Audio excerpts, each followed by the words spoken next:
Кандидатите на избраниот американски председател Доналд Трамп за двете водечки функции во националната безбедност предупредија на акциите на Русија. Според нив, Москва сака да ги наруши институциите во Соединетите држави и Европската унија и затоа се за поагресивен воен и разузнавачки пристап кон Русија. Коментарите на Джеймс Матис и Майк Помпео, кои од Трамп се предложени за шефови на Пентагон и на ЦИА, се во спротивност од посмировачката реторика спрема Москва на избраниот председател за време на неговата кампања и по изборите на 8 ноември.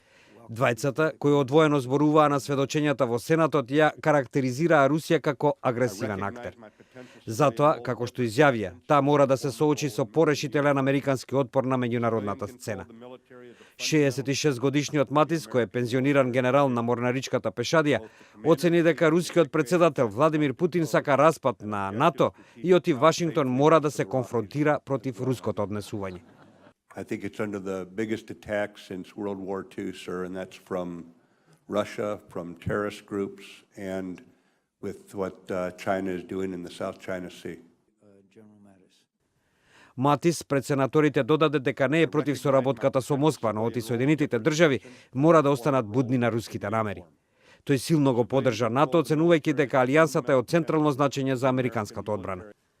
Со исти оценки за однесувањето на Русија излезе и кандидатот за шеф на ЦИА Майк Помпео.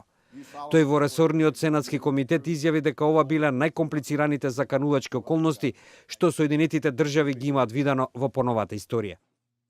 Russia has reasserted itself aggressively, invading and occupying Ukraine, threatening Europe, and doing nothing to aid in the destruction and defeat of ISIS. Во своето сведочење, Помпео цврсто ги поддржа заклучоците на американските разузнавачки служби за руската инволвираност во сајбер нападите за време на председателската кампања.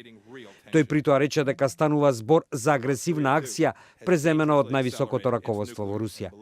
Москва постојано демантира дека била вклучена во хакирањето на мејловите на Демократската партија и на други политички организации и личности во Соединетите држави.